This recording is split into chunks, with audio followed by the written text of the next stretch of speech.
Hello बच्चा party, welcome back to the yet another session. तो अभी तक की क्लासेस में हम अपना Indian regulatory framework first chapter, अपना जो 5 मार्क्स की वेटेज लेके चलता था, वो हमने खत्म कर लिया हुआ है। आज हम अपना न्यू चैप्टर स्टार्ट करने वाले हैं, इंडियन कॉन्ट्रैक्ट एक्ट। तो मैम, आपने इस चैप्टर को समझाने के लिए ब्लैंक पेज खोल के रखा हुआ है, जस्ट हेडिंग लिख रखी है। कैसे पढ़ाने वाले हो ये हमें आप चैप्टर? क्या इसके नोट्स नहीं मिलेंगे? तो बेटा जी, जैसे आपको बुक फॉर्मेट में नोट्स मिलते हैं ना प्रॉपर, जैसे इंडियन रेगुलेटरी फ्रेमवर्क के मिले हैं, वैसे आपको इसके भी नोट्स मिल जाएंगे। बट मैं ये चैप्टर आपको मतलब लिखवा लिखवा के पढ़ाना चाहती हूँ। हम वहां से भी पढ़ेंगे, जो टेक्स्ट लिखा है हमारे मॉड्यूल में लिखा है वो भी पढ़ना जरूरी है, हम उसे पढ़ेंगे। पर पहले हमें चीजें समझनी जरूरी है। पहला वाला जो बेसिक चैप्टर था उसमें हम नॉर्मल नॉर्मल चीजें देख रहे थे, अब हमारा प्रॉपर एक्ट स्टार्ट हो चुका है, रूल्स एंड रेगुलेशन स्टार्ट हो चुके हैं। तो उन चीजों को बच्चों को क्यों लो हेक्टिक लगता है? क्योंकि उन्हें वो चीजें याद करनी पड़ती है।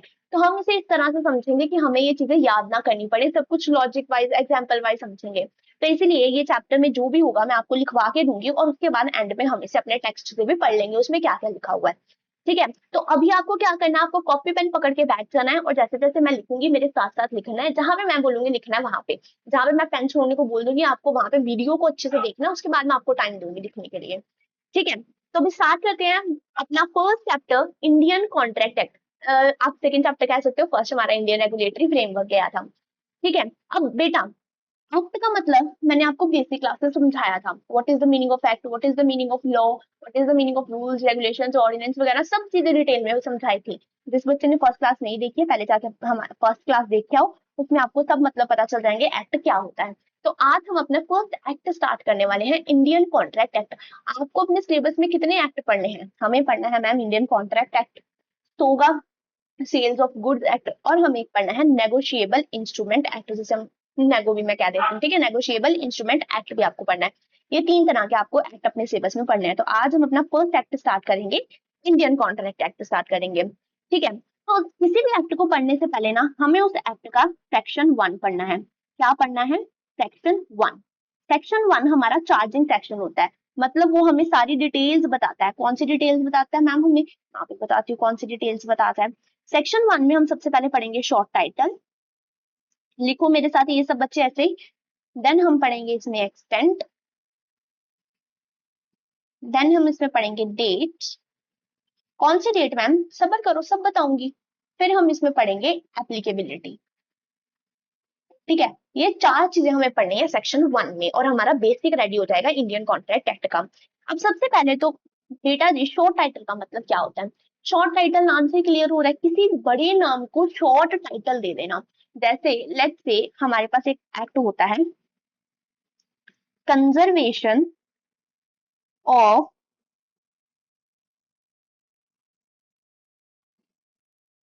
Foreign exchange and prevention of smuggling activities act. ठीक है? ये हमारा एक्ट बनाया गया था। अब बेटा से देखो, क्या इतना बड़ा नाम है इस एक्ट का, मतलब conservation of foreign exchange and prevention of smuggling activities. इतना बड़ा नाम कैसे बोलोगे इस एक्ट का नाम बार बार? तो इसीलिए इसको शॉर्ट टाइटल दे दिया गया था। क्या शॉर्ट टाइटल दिया गया इसे? कोफे पोसा। क्या शॉर्ट टाइटल दिया गया इसे? कोफे पोसा एक्ट। इसे शॉर्ट टाइटल मिल गया, मतलब कि COFEPSA।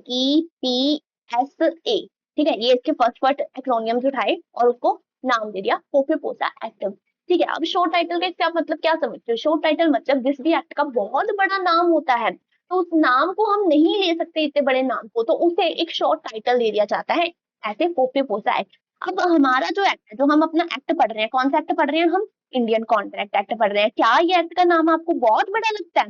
बोल के देखो, इंडियन कॉन्ट्रैक्ट एक्ट। और ये वाला जो भी मैंने एक्ट बताया, कंजर्वेशन ऑफ फॉरेन एक्सचेंज वाला, ये कितना बड़ा नाम है? इंडियन कॉन्ट्रैक्ट एक्ट तो छोटू सा नाम है। तो इसका शॉर्ट टाइटल भी क्या है हमारे पास? इसका शॉर्ट टाइटल भी है इंडियन कॉन्ट्रैक्ट एक्ट 1872। ठीक है? इसका शॉर्ट टाइटल भी क्या है हमारे पास? इंडियन कॉन्ट्रैक्ट एक्ट ही है इसका शॉर्ट टाइटल। ठीक है? समझ आया? नेक्स्ट है हमारे पास एक्सटेंट। अब एक्सटेंट मतलब कि ये जो एक्ट है कहाँ तक लागू होगा, कहाँ कहाँ पे लागू होगा। तो तो हमारा कोई भी एक्ट कहाँ पे लागू होता है? To the whole of India. ठीक है, अभी किसी भी बच्चे को दिमाग में ये वाली कंफ्यूजन नहीं रखनी है कि जम्मू एंड कश्मीर को छोड़ के अभी आपका कोई भी एक्ट ऐसा नहीं है जो जम्मू कश्मीर पे ना लगता हो, क्योंकि जम्मू कश्मीर भी अब इंडिया की टेरिटरी मानी जाती है। ठीक है, तो ये जो आपका इंडियन कॉन्ट्रैक्ट एक्ट है कहाँ तक लगेगा? To the whole of India. अब मैम आपने बोल दिया to the whole of India, क्या बोला मैंने? To the whole of India. अब इस इंडिया का मतलब क्या है? हाईलाइट नहीं ना हुआ, रुको जाओ, हम इसे ऐसे हाईलाइट कर लेते हैं। जो चीजें मैं हाईलाइट कर रही हूँ आपको भी हाईलाइट करनी है, ठीक है? To the whole of India. अब हम सबसे पहले समझेंगे इस इंडिया का मतलब। What is the meaning of India? India मतलब भारत, यही बोलोगे आप सब? नहीं, मैं आपसे पूछना चाहती हूँ इंडिया की बाउंड्रीज क्या है हमारी, कहाँ से कहाँ तक है हमारा इंडिया? क्या ये जो हम नक्शा देखते हैं ऐसे ही कुछ नक्शा होता है ना हमारे इंडिया का? ठीक है, चलो जो भी, मेरी ड्राइंग बहुत खराब है, ऐसे समझ लो ऐसा कुछ नक्शा होता है हमारे इंडिया का। तो क्या ये जो नक्शा होता है इसे हम पूरे को इंडिया कहते हैं? तो हमें समझना पड़ेगा ना, अगर आपसे कोई पूछे कि इंडिया की बाउंड्रीज क्या है तो आप क्या बोलोगे कि ये जो नक्शा है वो देख लो, वो हमारा इंडिया है।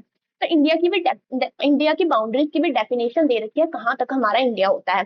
जो हमारी ऑन द लैंड बाउंड्रीज है वो तो सबको ही पता होती है, ऑन द लैंड हमारी बाउंड्रीज कौन सी होती है, पर जो हमारा पानी होता है, जो हमारी रिवर होती है ना, उसकी भी बाउंड्रीज होती हैं कुछ। ठीक है, रिवर का भी कुछ हिस्सा इंडिया में आता है। तो कौन सा हिस्सा आता है रिवर का इंडिया में, उसे समझने के लिए हमें सबसे पहले कुछ बेसिक टर्मिनोलॉजी समझनी पड़ेगी। सबसे पहले यहाँ पे एक होता है नॉटिकल माइल्स। नॉटिकल माइल्स, अब नॉटिकल माइल्स क्या होता है? समुद्र की लंबाई को नापने के लिए हम वर्ड कौन सा यूज करते हैं? Nautical miles. जैसे हमें जमीन की लंबाई नापनी होती है हम किलोमीटर्स में नापते हैं, मीटर्स में नापते हैं, है ना? समुद्र की लंबाई को हम किस में मानते हैं, नापते हैं? नॉटिकल माइल्स में हम समुद्र की लंबाई को नापते हैं। बट नॉटिकल माइल्स सिंपल नहीं होता है, हमारा 1 किलोमीटर जितना होता है ना, 1 नॉटिकल माइल्स उतना नहीं होता है। ठीक है, तो 1 नॉटिकल माइल्स कितना होता है? 1 nautical miles equals to 1.852 kilometre होता है। 1 नॉटिकल माइल्स कितना होता है? हमारा नॉर्मल जो किलोमीटर 1 किलोमीटर नहीं होता है, समुद्र का 1 किलोमीटर 1 नॉटिकल माइल्स नहीं होता, कितना होता है? 1.852 किलोमीटर इज इक्वल्स टू समुद्र का 1 नॉटिकल माइल्स। तो समुद्र की लंबाई को किस में नापा जाता है? नॉटिकल माइल्स में नापा जाता है। देन समुद्र की गहराई को किस में नापा जाता है? फैदन में नापा जाता है। पर चलो छोड़ो, इस ये वाला जानने की हमें जरूरत नहीं है, हम इतना डिटेल में क्यों जाएं, हमें कौन सा यूपीएससी का एग्जाम देना है, हमें नॉर्मल अपना सीएमए का एग्जाम देना है। तो समुद्र की लंबाई को किसमें नापा जाता है? नॉटिकल माइल्स में नापा जाता है। अब कितना समुद्र का हिस्सा इंडिया को आता है? तो बेटा जी देखो, अगर ये है हमारे इंडिया की बाउंड्री, ठीक है, लेट्स से ये है हमारे इंडिया की बाउंड्री, नीचे वाला जो हिस्सा है ना हमारा, वो ये है हमारा इंडिया। ठीक है, यहाँ पे हमारा श्रीलंका, ठीक है, ऐसे है।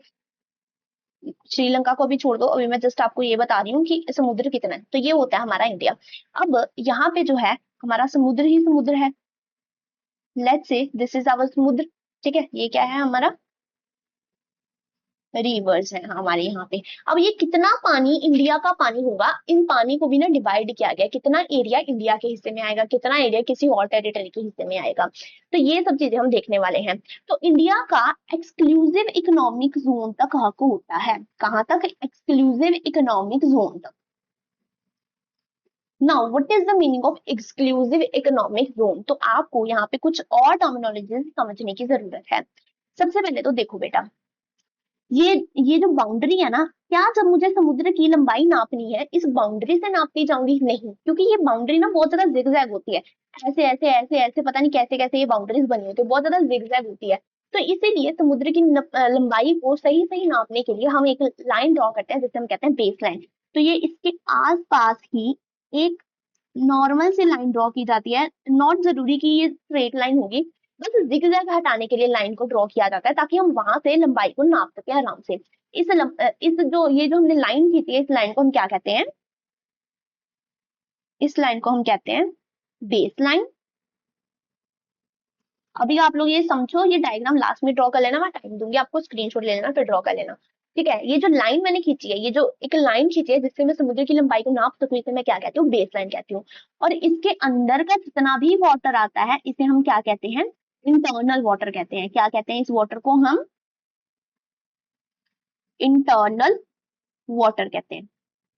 ठीक है, कोई नहीं आपको बताएगा बेटे, सब यही बोल देते हैं कि जो इंडिया है वो एक्सक्लूसिव इकोनॉमिक जोन तक आता है या 12 नॉटिकल माइल्स तक आता है। ऐसा नहीं होता है, आपको डिटेल में समझना है, ऐसे याद भी नहीं रहता। जब मैं भी पढ़ती थी ना तो ऐसे बोल देते 12 नॉटिकल माइल्स तक इंडिया होता है, कुछ समझ नहीं आता था व्हाट इज नॉटिकल माइल्स वगैरह। तो हमें किसी भी चीज को अगर याद रखना चाहते हैं तो हमें उसकी डिटेल पता होनी चाहिए, हमें उसका लॉजिक पता होना चाहिए, अपने आप वो हमारे दिमाग में याद रहेगी।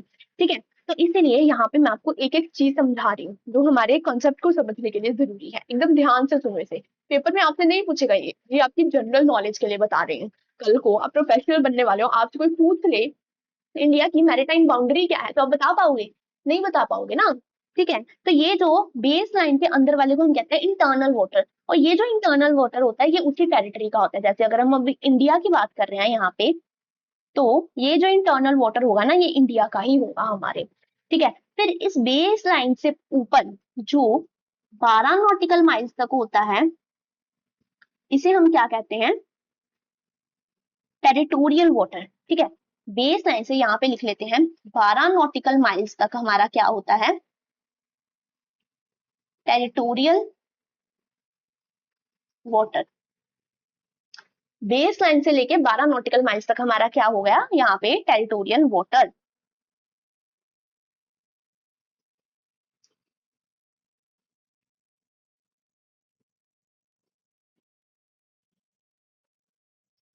ये वाले पूरे एरिया को हम क्या कहेंगे? Territorial water. ये कितना है हमारा?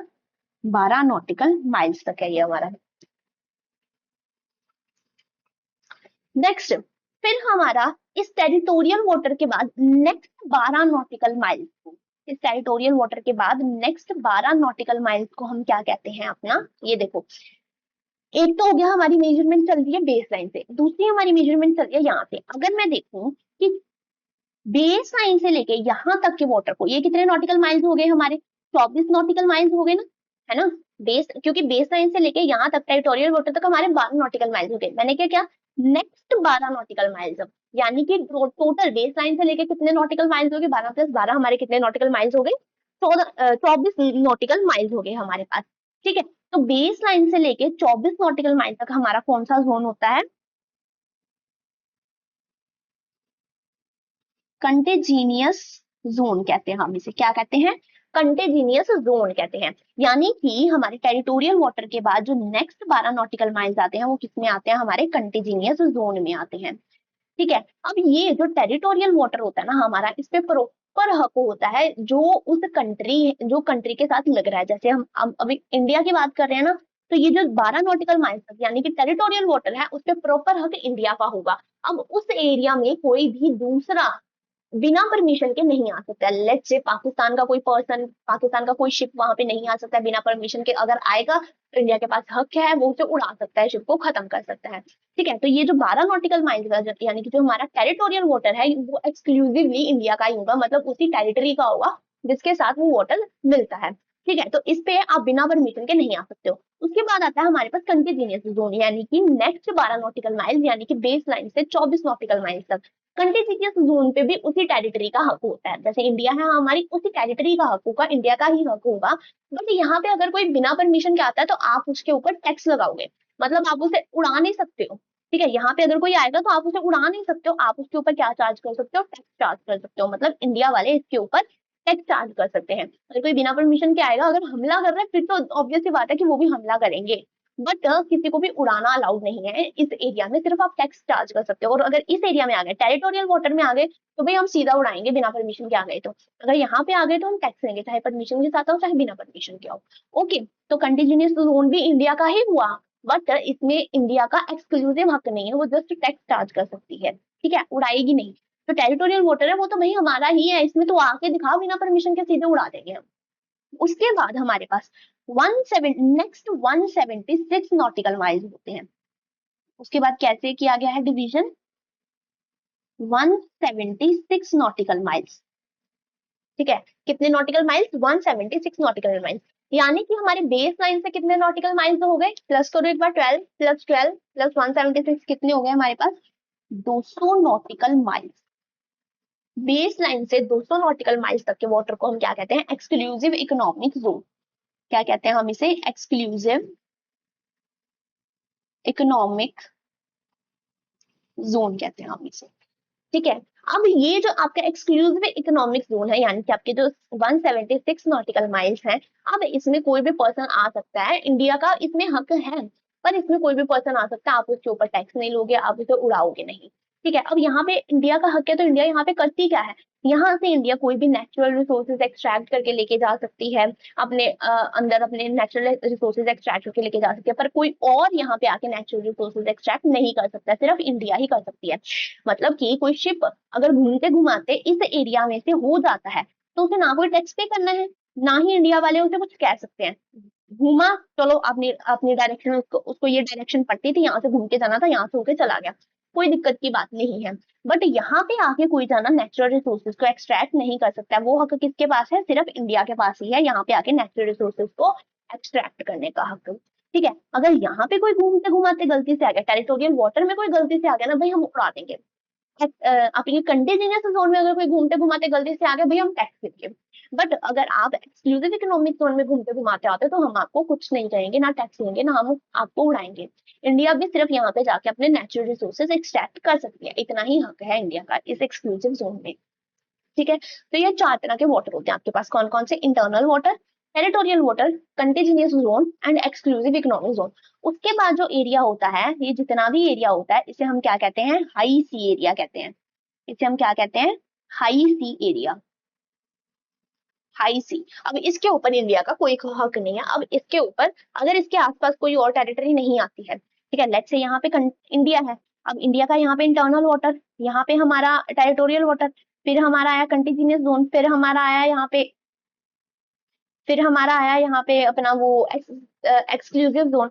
तो लेट्स से नेक्स्ट टेरिटरी यहाँ पे है और उसका एक्सक्लूसिव जोन यहाँ तक आ रहा है, तो ये जो जितना भी एरिया हो जाएगा, इसे हम क्या कह देंगे, हाई सी कह देंगे, इसे हम क्या कहेंगे, हम इसे हाई सी कहेंगे। तो इसके ऊपर किसी भी इन दोनों टेरिटरीज का हक नहीं होगा, तो किसका हक होगा, तो ये आपकी जो वाटर है ये चला जाएगा इंटरनेशनली, इंटरनेशनल स्टैंडर्ड बोर्ड होती है, फिर वो इस टेरिटरी को संभालेगी, जितनी भी ये टेरिटरी आती है ना, तो वो इस चीज को संभालेगी, इस वाटर को। इसमें ना इंडिया का हक होगा, ना दूसरी टेरिटरी का हक होगा, हाई सी के ऊपर किसी का भी हक नहीं होता है।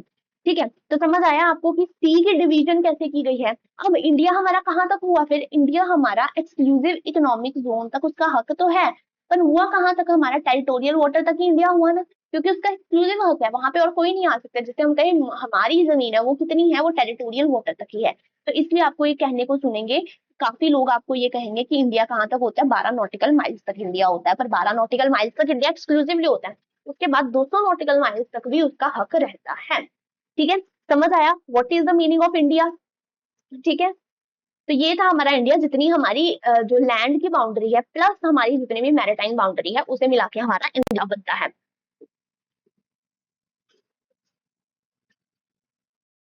तो बेटा जी आपको दो चीजें समझ आ गई। सेक्शन वन में हमने सबसे पहले पढ़ लिया शॉर्ट टाइटल, देन हमने पढ़ा एक्सटेंट। शॉर्ट टाइटल मतलब कि जो हमारा एक्ट है उसे नाम क्या दे रखा है, शॉर्ट में नाम क्या दे रखा है, इंडियन कॉन्ट्रैक्ट एक्ट 1872 ही है इसका नाम। उसके बाद एक्सटेंट हमने देखा to the whole of India, यानी कि पूरे इंडिया के ऊपर एप्लीकेबल होता है, और इंडिया की मैरिटाइम बाउंड्री के बारे में भी हमने समझ लिया। अभी नेक्स्ट हमें क्या देखना है, हमें देखना है डेट। अब डेट में हमारे पास यहाँ पे दो चीजें आती हैं। ठीक है, यहाँ पे नीचे आ जाओ, ऊपर जगह नहीं बची है ना, तो हम यहाँ पे नीचे लिख देते हैं, डेट देख रहे हैं हम। अब डेट में भी ना हमारे पास दो चीजें आती हैं, कौन कौन सी दो चीजें आती हैं डेट में हमारे पास, एक तो आती है हमारे पास,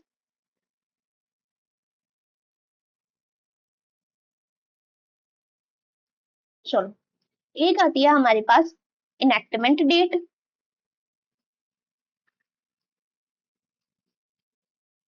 और दूसरी आती है हमारे पास कमेंसमेंट डेट। कौन कौन सी दो डेट्स आती है हमारे पास, एक तो आती है हमारे पास इनेक्टमेंट डेट और एक आती है हमारे पास कमेंसमेंट डेट। अच्छा बेटा जी, ये अगर जिसने साथ साथ में नहीं लिखा है ना, तो ये स्क्रीनशॉट ले लो सबसे पहले सभी। ठीक है, डन। तो अब हमारे पास डेट में दो डेट है, इनेक्टमेंट डेट और कमेंसमेंट डेट। तो हमारे इंडियन कॉन्ट्रैक्ट एक्ट की इनेक्टमेंट डेट क्या है हमारे पास, 25 अप्रैल 1872, और कमेंसमेंट डेट क्या है हमारे पास, 1 सितंबर 1872। अब मैम इन दोनों डेट्स का मतलब क्या है, दो दो डेट्स क्यों है हमारी, 25 अप्रैल असली डेट है या 1 सितंबर असली डेट है? तो बेटा जी इनेक्टमेंट डेट और कमेंसमेंट डेट समझाने के लिए मैं आपको एग्जांपल देती हूँ। जैसे कि देखो, मैंने अपनी क्लास का रूल बनाया कि आज के बाद जो भी बच्चा मेरी क्लास में 10 बजे से लेट आएगा, 10 AM से लेट आएगा, उसे मेरी क्लास में एंट्री नहीं मिलेगी। मैंने ये रूल बनाया, ठीक है। पर मैं आज है मेरे पास मंडे, नहीं लेट्स से आज है मेरे पास फ्राइडे, थर्सडे है आज मेरे पास। मैंने थर्सडे को ये रूल बनाया कि मंडे से जो भी बच्चा मेरी क्लास में 10 बजे से लेट आएगा उसे क्लास में एंट्री नहीं मिलेगी। आज मैंने जब ये रूल बनाया ना थर्सडे को बैठ के, तो इस डेट को हम कौन सी डेट कह देंगे, इसे हम कह देंगे इनेक्टमेंट डेट। कौन सी डेट कह देंगे, इनेक्टमेंट डेट। और जब से ये रूल लागू होगा इस डेट को हम क्या कह देंगे, कमेंसमेंट डेट। कौन सी डेट कह देंगे, कमेंसमेंट डेट। इनेक्टमेंट डेट यानी कि जिस दिन हमने ये रूल बनाया, और इनेक्टमेंट डेट जिस दिन से ये रूल लागू होगा। मैंने आपको बोल दिया था कि भाई मंडे से जो लेट आएगा उसे एंट्री नहीं मिलेगी, यानी कि आप थर्सडे को लेट आ सकते हो, फ्राइडे को लेट आ सकते हो, सैटरडे को लेट आ सकते हो, बट मंडे को अगर आप लेट आओगे तो आपको एंट्री नहीं मिलेगी। तो ये दो डेट्स होती है हमारे पास। तो इंडियन कॉन्ट्रैक्ट एक्ट की इनेक्टमेंट डेट हमारे पास कौन सी है, 25 अप्रैल 1872। एंड कमेंसमेंट डेट कौन सी है, फर्स्ट फर्स्ट सितंबर 1872। एमसीक्यू में आपसे पूछ सकता है, ठीक है। तो डेट भी हमने देख ली, तीन चीजें हमने देख ली है। नेक्स्ट हमारे पास आता है एप्लीकेबिलिटी। एप्लीकेबिलिटी मतलब कि ये जो कॉन्ट्रैक्ट एक्ट है, इंडियन कॉन्ट्रैक्ट एक्ट है, ये किसके ऊपर लगेगा। उससे पहले मैं आपको एक और चीज समझाना चाहती हूँ। What is the need of Indian contract act 1872? वो तो हम बाद में देखेंगे कि किसके ऊपर लगेगा। सबसे पहले तो हमें यही समझना है ना कि हमें जिंदगी में इंडियन कॉन्ट्रैक्ट एक्ट की जरूरत क्यों पड़ी, क्यों लाई हमारे लिए ये इंडियन कॉन्ट्रैक्ट एक्ट। तो देखो बेटा जी, पहले जमाने में क्या होता था कि कॉन्ट्रैक्ट, अभी के लिए आप इतना समझो कि कॉन्ट्रैक्ट का मतलब जो आपको बेसिक नॉलेज होगी कि एक पर्सन ने दूसरे पर्सन के साथ जो कॉन्ट्रैक्ट किया। लेट्स से यहाँ पे राम है हमारे पास और यहाँ पे श्याम है हमारे पास, ठीक है। राम ने बोला मैं तेरे को 10 एप्पल्स दूंगा। राम ने क्या बोला, मैं तेरे को 10 एप्पल्स दूंगा। और श्याम ने बोला मैं तेरे को इन रिटर्न 500 रुपीज दूंगा, ठीक है। ये हमारा हो गया कॉन्ट्रैक्ट, ठीक है। अभी कॉन्ट्रैक्ट क्या होता है ये सब चीजें हम बाद में समझेंगे। अब बेसिक नॉलेज ले रहे हैं कि इंडियन कॉन्ट्रैक्ट एक्ट बनाया क्यों गया। तो ये था हमारे पास, एक राम था एक शाम था। राम ने बोला मैं तेरे को 10 एप्पल्स दूंगा, और शाम ने बोला मैं इन रिटर्न तेरे को 500 रुपए दूंगा, ठीक है। तो पहले जमाने में जब इंडियन कॉन्ट्रैक्ट एक्ट हमारे पास नहीं था, तो उस टाइम पे इस पर्सन इन्होंने ऐसा कॉन्ट्रैक्ट किया। अब उस टाइम पे ना मतलब लोग क्या करते थे, जो बोलते थे ना वो करके दिखाते थे, ठीक है। जैसे आपने अपने ओल्ड अपने दादा नाना इन सब से सुना होगा कि पहले लोग वो जो बोलते थे ना वो करके दिखाते थे, मतलब उनकी जुबान होती थी, ठीक है। पर आजकल ऐसा नहीं है भाई, आप अभी बोलोगे आप नेक्स्ट सेकंड में मुकर जाओगे, आपने ये बात बोली थी। तो इसीलिए जब ये चीजें बढ़ने लगी, अब देखो अगर इसने शाम ने उसे पैसे दे दिए और राम ने उसे एप्पल्स ही सप्लाई नहीं किए, या दूसरा सिनेरियो दे लो, राम ने उसे एप्पल्स सप्लाई करी है बट शाम पैसे नहीं दे रहा भाई, तो राम का हमारे का नुकसान हो जाएगा ना। तो ये चीजें बढ़ने लगी थी, कि इन चीजों को रोकने के लिए हमारा इंडियन कॉन्ट्रैक्ट एक्ट लेके आए गए थे। तो मेन पर्पस क्या था फिर हमारे इंडियन कॉन्ट्रैक्ट एक्ट को लाने का, जो हमने प्रोमिस किए हैं उसे निभाने के लिए हमारा इंडियन कॉन्ट्रैक्ट एक्ट लाया गया।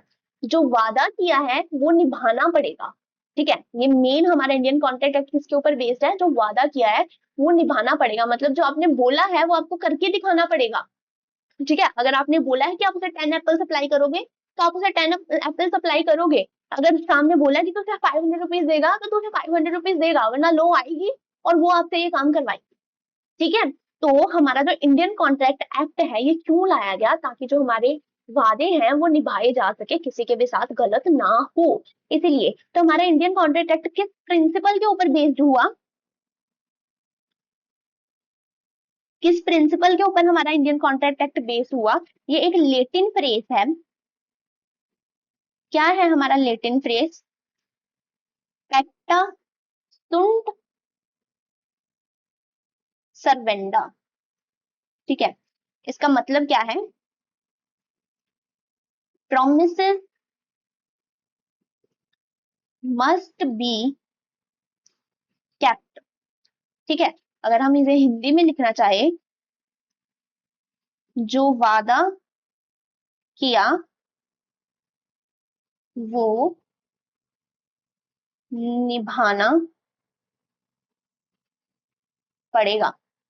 ठीक है, ये हमारा है, किस प्रिंसिपल के ऊपर हमारा इंडियन कॉन्ट्रैक्ट एक्ट बेस्ड है। ये चीज सारे बच्चे लिख लो यहाँ पे।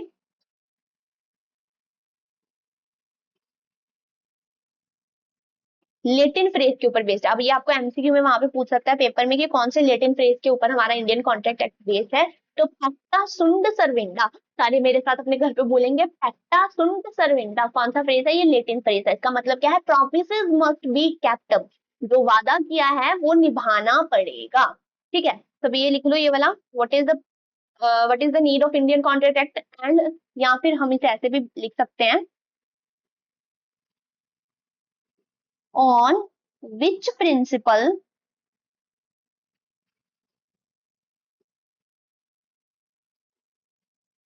Indian contract act is based. ठीक है, ये वाली चीज लिखो, आपको ये एमसीक्यू में पूछ सकता है।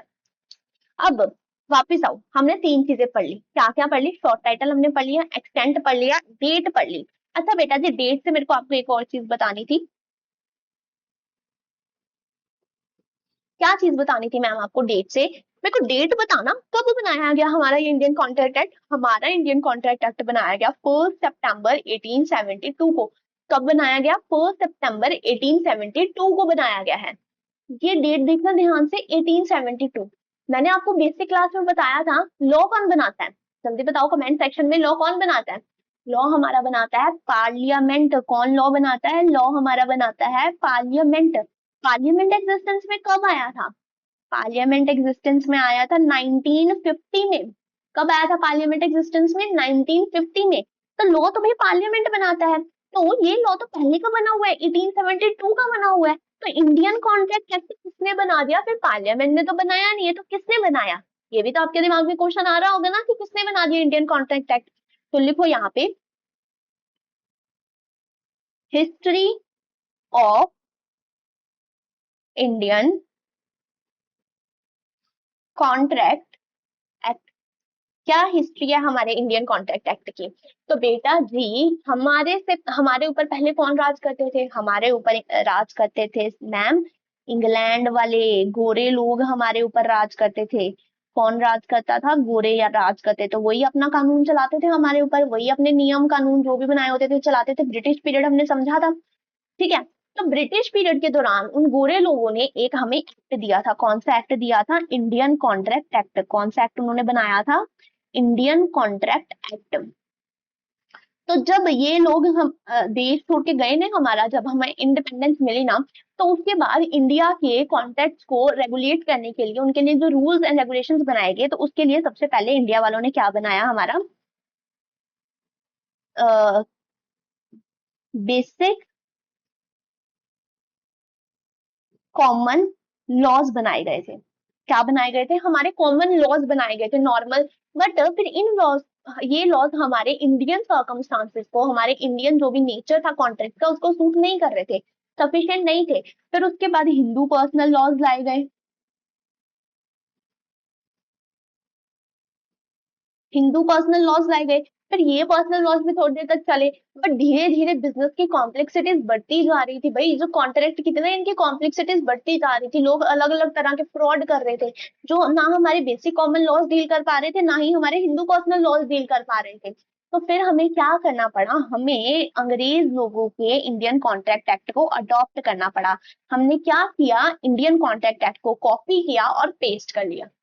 क्या किया? इंडियन कॉन्ट्रैक्ट एक्ट को, जो गोरे लोगों का इंडियन कॉन्ट्रैक्ट एक्ट था, उसे कॉपी किया और पेस्ट कर लिया और हमारा इंडियन कॉन्ट्रैक्ट एक्ट बना लिया। ठीक है, तो ये जो हमने क्या किया है, हमने क्या इंडियन कॉन्ट्रैक्ट एक्ट बनाया है? नहीं मैम, हमने इंडियन कॉन्ट्रैक्ट एक्ट बनाया नहीं है, हमने अडॉप्ट किया है। क्या किया है? हमने इंडियन कॉन्ट्रैक्ट एक्ट अडॉप्ट किया है। ये चीज आपको याद रखनी है, इंडियन कॉन्ट्रैक्ट एक्ट हमने क्या किया है? अडॉप्ट किया है। ये आपको एमसीक्यू में पूछ सकता है कि अडॉप्ट किया या हमने बनाया। तो हमने इंडियन कॉन्ट्रैक्ट एक्ट अडॉप्ट किया है। तो जब इंडियन कॉन्ट्रैक्ट एक्ट बनाया हुआ था ना, गोरे लोगों ने इंडियन कॉन्ट्रैक्ट एक्ट बनाया था, तो हमारे इस एक्ट की बाइफरकेशन कैसे थी?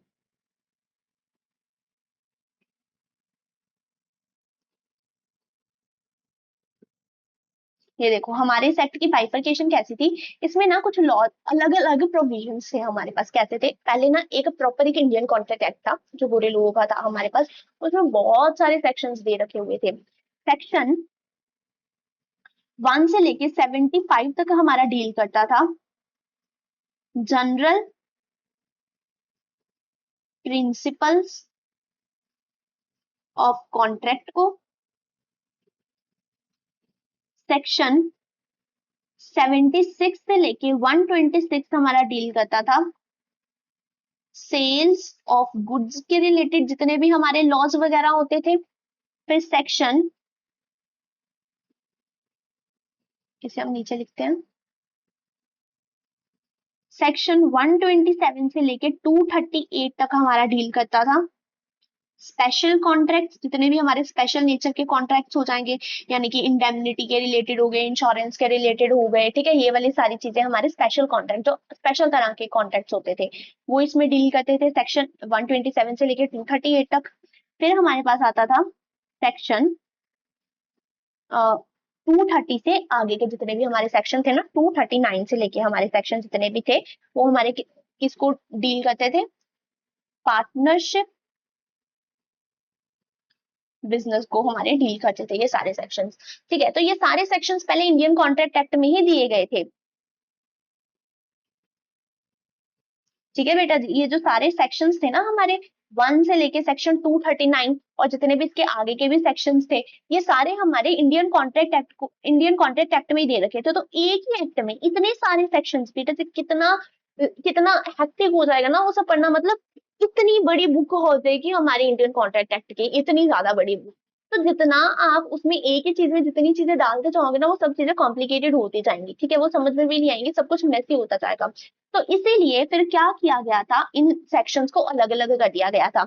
हमारा एक बना था इंडियन कॉन्ट्रैक्ट एक्ट, जिसमें हम कॉन्ट्रैक्ट के रिलेटेड सारी डिटेल पढ़ते थे, जिसमें special contract and general principles of contract को मर्ज कर दिया गया था, इंडियन कॉन्ट्रैक्ट एक्ट बना दिया गया था। फिर उसके बाद जो हमारे सेक्शन 76 से लेके 126 तक थे उन्हें रिपील कर दिया गया था, उन्हें निकाल दिया गया था। क्या कर दिया गया था, रिपील कर दिया गया था। और क्या बना दिया गया था, हमारा सोगा एक्ट बना दिया गया था। क्या बना दिया गया था, SOGA act 1930, sales of good act 1930। इसमें गुड्स के सेल्स के रिलेटेड जितने भी प्रोविजन थे वो इसमें अलग एक्ट बना दिया गया था, सेक्शन 76 से लेके 126 तक उठा के। फिर जितने भी हमारे पार्टनरशिप बिजनेस से रिलेटेड थे उन्हें भी रिपील करके क्या बना दिया गया था, पार्टनरशिप एक्ट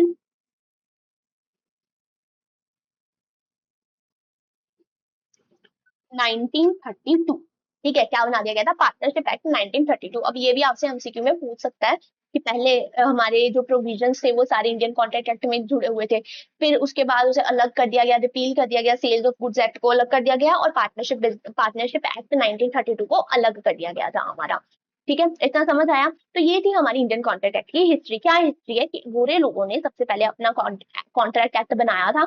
जब हमें इंडिपेंडेंस मिली हमने बहुत सारे लॉज लगाने की कोशिश की, हमने हिंदू पर्सनल लॉ लगाया, हमने बेसिक प्रिंसिपल्स वाले लॉ लगाए, कोई काम नहीं कर रहे थे, क्योंकि हमारी इंडिया की सिचुएशन वर्स होती जा रही थी। लोग अलग अलग तरह की ट्रिक्स लेके आए थे, हमारा बिजनेस एक्सपैंड कर रहा था, हम ग्रो कर रहे थे, तो अलग अलग तरह की दिक्कतें देखने को मिल रही थी, जो हमारे जो पर्सनल लॉ थे, हिंदू पर्सनल लॉ या जो बेसिक कॉमन लॉ थे, वो नहीं डील कर पा रहे थे इन चीजों को।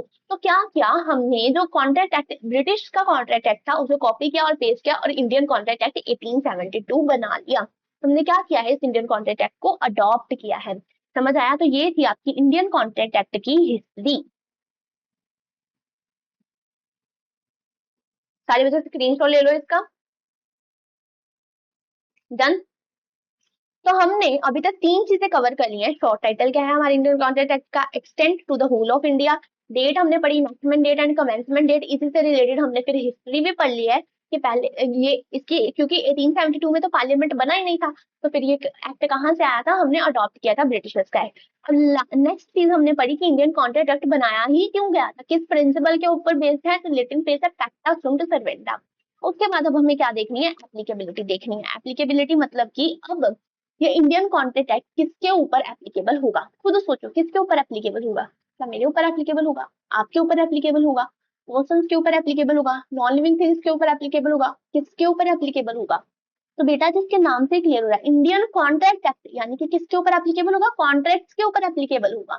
अब जैसे आप लेट्स से कंपनीज एक्ट है हमारा, तो कंपनीज एक्ट क्या पर्संस के ऊपर एप्लीकेबल होता है? नहीं, किसके ऊपर एप्लीकेबल होता है? वो कंपनीज के ऊपर एप्लीकेबल होता है।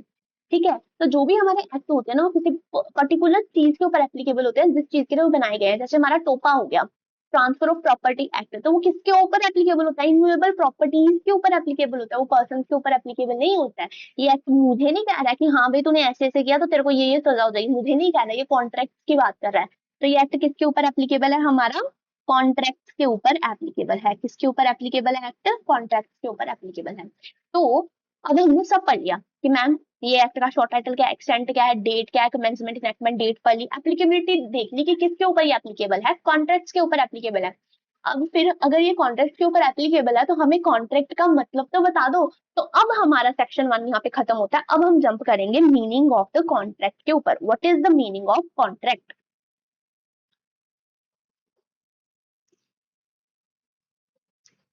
What is contract? अब हम ये समझेंगे कॉन्ट्रैक्ट क्या होता है। तो कॉन्ट्रैक्ट की डेफिनेशन हमें कौन से सेक्शन में दे रखी है? सेक्शन 2 क्लॉज एच में। अब बेटा जी आप बोलोगे क्या मैम ये मुझे सेक्शन याद करने हैं? तो हाँ बिल्कुल आपको ये सेक्शन याद करने हैं। जितने भी आपके डेफिनेशन के सेक्शन हैं, जो बेसिक बेसिक सेक्शन है वो तो आपको याद रखने हैं, क्योंकि एमसीक्यू में आपको पूछ सकता है कि कॉन्ट्रैक्ट की डेफिनेशन कौन से सेक्शन में है, किसकी डेफिनेशन कौन से सेक्शन में। जो सेक्शन मैं लिखूंगी ना आपको, ये नोट्स, इंडियन कॉन्ट्रैक्ट एक्ट के नोट्स मैं खुद हाथ से ही बना के लूंगी सारे आपको, ठीक है, ताकि आपको रिवीजन के टाइम पे आसानी हो। हम पढ़ेंगे, टेक्स्ट भी पढ़ेंगे, बट हम इसे हाथ से बना के लेंगे ताकि अच्छे से हमें समझ आ जाए। तो जितने भी सेक्शन मैं नोट्स में लिखूंगी ना, वो सेक्शन आपको याद रखने हैं। जो सेक्शन याद रखने की जरूरत नहीं है वो मैं नोट्स में लिखूंगी भी नहीं, ठीक है। तो इंडियन कॉन्ट्रैक्ट एक्ट की हमारी डेफिनेशन कौन से सेक्शन में दे रखी है? सेक्शन 2 क्लॉज एक्ट में। फटाफट सारे बच्चे मेरे साथ बोलो, कौन से सेक्शन में दे रखी है? सेक्शन 2 क्लॉज एक्ट में हमें दे रखी है कॉन्ट्रैक्ट की डेफिनेशन। तो what is the definition of contract?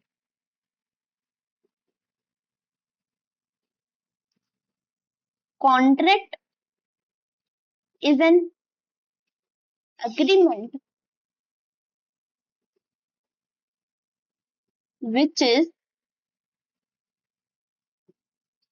enforceable by law। Contract क्या है? कॉन्ट्रैक्ट एक एग्रीमेंट है जो कि लॉ के द्वारा इनफोर्सेबल होता है। तो इसमें मैम हमने दो चीजें समझी। क्या चीजें हमने इसमें देखी? Contract equals to agreement plus enforceability by law. Contract मतलब एक एग्रीमेंट जो इनफोर्सिएबल होएगा बाय लॉ। तो अब हमें क्या समझना है? एग्रीमेंट का मीनिंग समझना है, what is the meaning of agreement, और हमें क्या समझना है? What is enforceability by law. एक तो एग्रीमेंट का मीनिंग क्या है और इनफोर्सिबिलिटी बाय लॉ का मतलब क्या है, ठीक है। कॉन्ट्रैक्ट का मतलब एक एग्रीमेंट जो कि इनफोर्सिबल होएगा बाय द लॉ। तो ma'am what is the meaning of agreement and what is the meaning of enforceability by law? तो एक एक करके हम चीजें समझेंगे तो हमें कॉन्ट्रैक्ट का मतलब समझ आ जाएगा। तो सबसे पहले हम देखेंगे एग्रीमेंट का मतलब हमारे क्या होता है।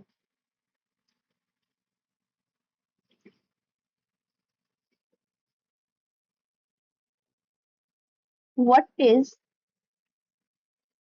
An agreement? अग्रीमेंट की भी डेफिनेशन हमें किस में दे रखी है? सेक्शन 2 क्लॉज ई में। किस में दे रखी है हमें एग्रीमेंट की डेफिनेशन? सेक्शन 2 क्लॉज ई में। अगेन ये याद रखनी है हमें। तो अग्रीमेंट क्या होता है हमारा, इसे मैं आपको एक एग्जांपल से समझाती हूँ। What is the meaning of agreement? ये है हमारे पास राम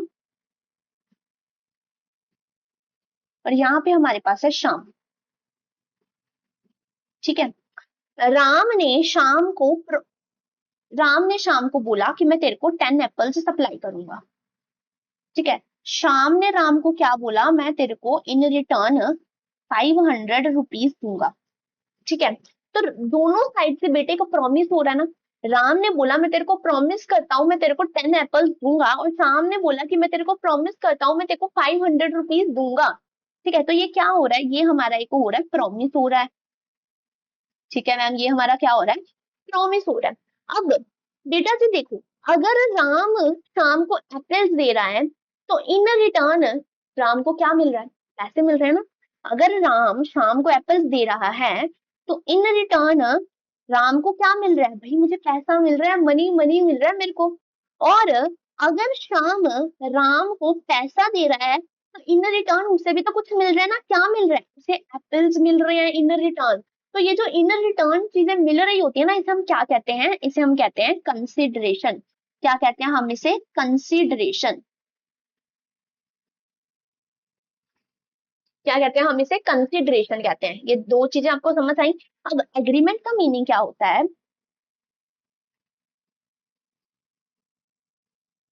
इसे हम नीचे ले लेते हैं और ऊपर लिखते हैं हम एग्रीमेंट का मीनिंग। अ प्रॉमिस और every set of promise forming consideration for each other is called agreement। is called agreement। मतलब कि एग्रीमेंट में हमारे पास क्या क्या चीजें आई यहाँ पे, अगर हम इसे तोड़ के लिखना चाहें तो एग्रीमेंट में हमारे पास आया, एक तो हमारे पास होना चाहिए प्रॉमिस और दूसरा हमारे पास होना चाहिए कंसिडरेशन। दूसरा क्या होना चाहिए मेरे पास? कंसिडरेशन होना चाहिए। एक तो मेरे पास क्या होना चाहिए? प्रॉमिस होना चाहिए, दूसरा क्या होना चाहिए? कंसिडरेशन होना चाहिए। तो अब ये वाली अगर आप एग्जाम्पल देखोगे तो इसमें प्रॉमिस तो था, दोनों ने प्रॉमिस किया हुआ था ना एक दूसरे को। राम ने प्रॉमिस किया कि मैं तेरे को एप्पल दूंगा, श्याम ने प्रॉमिस किया मैं तेरे को 500 रुपीज दूंगा। तो ये क्या हो गया? हमारा प्रॉमिस हो गया। Ma'am what is the meaning of set of promise? तो बेटा जी जो सिंगल साइड से हम प्रॉमिस देखे कि राम ने प्रॉमिस किया मैं 10 एप्पल दूंगा, ये क्या हो गया? प्रॉमिस। फिर शाम की साइड से अगर हम देखें, शाम ने बोला कि मैं तेरे को 500 रुपीज दूंगा, ये क्या हो गया? हमारे पास सिंगल प्रॉमिस हो गया। बट अगर हम दोनों साइड से देखें तो ये एक प्रॉमिस कर रहा है इन रिटर्न, ये एक प्रॉमिस कर रहा है, तो इसको हम क्या कहेंगे? Set of promise. क्या कहेंगे हम? सेट ऑफ प्रॉमिस कहेंगे। ठीक है। अब प्रॉमिस और सेट ऑफ प्रॉमिस का मतलब समझ आ गया। अग्रीमेंट मतलब कि प्रॉमिस प्लस कंसिडरेशन होना चाहिए। अब मैं ना आपको नेक्स्ट एग्जांपल देती हूँ, ये तो थी आपकी फर्स्ट एग्जांपल। ठीक है, नेक्स्ट एग्जांपल देखो। सेकेंड एग्जांपल क्या है हमारे पास? अगेन यहाँ पे हमारे पास है राम।